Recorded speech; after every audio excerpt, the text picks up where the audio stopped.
একটা সাধারণ খাবারকে অসাধারণ করে তুলতে একটা কম সুস্বাদু খাবারকে অনেক বেশি সুস্বাদু করতে অনেক বেশি পরিশ্রম করতে হয়। যেমন এই খাবারটা আপনি যেমন তেমন করে রান্না করলে খেতে পারবেন না, আর যদি একটু পরিশ্রম করে রান্না করে খান তবে তো এটার স্বাদ মাংসকেও হার মানাবে। আমার আম্মার কাছে ছোটবেলায় শুনেছি এটা রান্না করতে গরু মাংসের থেকেও কষ্ট। যেমন সাজা দিবেন তেমন মজা পাবেন, অর্থাৎ যেমন আপনি এটাতে পরিশ্রম করবেন তেমনই স্বাদ পাবেন। এই যেমন শাকটা দেখেন এভাবে পরিষ্কার করে নিতে হবে। অনেকে আমরা আছি শুধু টুকরা টুকরা করে কেটে তারপরে সিদ্ধ বসিয়ে দিই, কিন্তু দেখেন কতগুলো আঁশ ফেলেছি এই শাক থেকে। এক আটি শাক মাত্র 20 টাকা দিয়ে এনেছি, যদিও দামটা অনেকটাই কম, কিন্তু এই শাকের পুষ্টি উপাদান তো অনেক বেশি। ক্যালসিয়ামের সমস্যা থাকলে তাদেরও খাওয়া উচিত। চোখের সমস্যা থাকলেও শুনেছি কচু শাক খেলে ভালো। বেশ কয়েক বছর হয়ে গিয়েছে মনে হয় কচু শাক খেয়েছি, পাওয়াই যায় না, আবার কোথা থেকে আনে সেজন্য খাওয়া হয় না। তবে এই শাক পরিষ্কার করতে গিয়ে আজকে আমি বিপদে পড়েছি। ভুলে গিয়েছিলাম শাকটা যদি আমি খালি হাতে ধুই তাহলে হাত চুলকাবে। তো আমি ভুলে যাওয়ার কারণে হাত দিয়ে কষলে কষলে শাকগুলো ধোয়ার পরে আমার যে হাতের কি অবস্থা, যে পর্যায়ে আমি শাকটা সিদ্ধ করছিলাম আমার হাতের অবস্থা মারাত্মক। আমি গরম পানি দিয়ে একটু পর পর হাতটা পরিষ্কার করছিলাম, একটু ভালো লাগে তুলে ফেললে আবারও চুলকায়। ভেবেছিলাম খেতেই পারবো না, কিন্তু এতটা স্বাদ হবে বুঝতেই পারিনি। যাই হোক, শাকগুলো ভালো করে আমি ধুয়ে পরিষ্কার করে এরপরে আমি সিদ্ধ বসিয়ে দিয়েছি। কোনো রকম পানি দেয়নি, পেঁয়াজ কাঁচামরিচ দিয়ে সিদ্ধ বসিয়ে দিয়েছি, একদম সিদ্ধ করে নিয়েছি। লবণও দেইনি, কারণ লবণ আমি যখন রান্না করব তখন দিব। এখন একটা মশলা রেডি করে নিচ্ছি। অল্প একটু জিরা ধনিয়া আর একটা শুকনা মরিচ, এগুলো খোলায় হালকা টেলে নেব, কোনো রকম তেল দিব না, শুকনা খোলায় আর কি। একটু ফুটতে শুরু করবে যখন তখন নামিয়ে নিব, নামিয়ে ঠান্ডা করে রেখে দিব এক পাশে।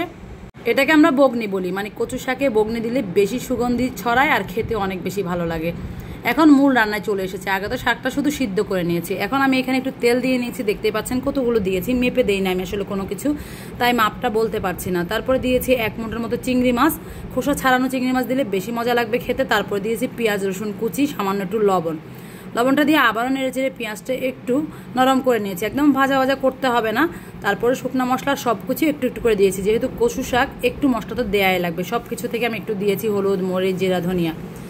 যখন একটু হালকা ভাজা ভাজা হয়ে গিয়েছে সেই পর্যায়ে আমি সিদ্ধ করে রাখা শাকগুলো দিয়ে দিয়েছি। শাক কিন্তু অল্প একটু হয়ে গিয়েছে দেখতে পাচ্ছেন, সেজন্য লবণটা আমি আগে দিইনি, কারণ আগে লবণ দিলে পরবর্তী দেখা যায় লবণ বেশি হয়ে যায় আর ঠিক মতো খাওয়া যায় না। এখন আমি মশলার সাথে নেড়েচেড়ে মিশিয়ে নিয়েছি। শাকটা কিন্তু আরেকটু সিদ্ধ করতে হবে।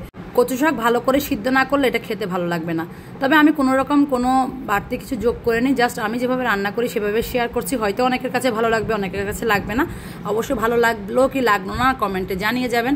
এখন ওই যে পানি দিয়েছি 1/2 কাপের মতো, সেটা গরম পানি দিয়েছি, আর সেটা টানিয়ে নেওয়া পর্যন্ত এটা সিদ্ধ করে নিব। সিদ্ধ কিন্তু একদম হয়ে গিয়েছে, এটা একদম ঘুটে ফেলবো ডাল ঘুটনে দিয়ে। আপনি আলু মেশার দিয়েও ঘুটতে পারেন, অথবা যদি আপনার কাছে এভাবে ঘুরতে কষ্ট মনে হয়, রিস্ক লাগে, তাহলে আপনি ব্লেন্ডারের জায়গায় একটু ঠান্ডা করে কয়েক সেকেন্ড ঘুটে নিলে হয়ে যাবে। আমি এভাবে করে নিচ্ছি, বেশিক্ষণ লাগবে না, হয়তো 2-3 মিনিট লাগবে। একটু ধৈর্য ধরে ভালো করে করতে হবে। আর বেশি শাক হলে কিন্তু 2 হাত দিয়ে ঘুটা দিলে তাড়াতাড়ি মানে নরম হয়ে যায়, কিন্তু অল্প শাক তো ঘুটা যাচ্ছিল না ডাল ঘুটনে দিয়ে। তো এইভাবে চেপে চেপে আমি মিশিয়ে নিচ্ছি।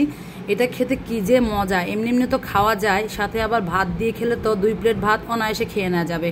আর যে মশলাটা গুঁড়ো করে রেখেছিলাম সেখান থেকে আমি 1 চামচের মতো দিয়ে দিয়েছি, এতে করে সুন্দর ভাজা জিরা একটা ফ্লেভার আসবে। এখন আমি আগুন নিভিয়ে দিয়েছি, নিভিয়ে তারপর আমি 1 ফালি লেবুর রস চিপে দিয়েছি। ভেবেছিলাম গলা চুলকাতে পারে, ওই যে হাত চুলকিয়েছে, কিন্তু না, একদমই গলা চুলকায়নি।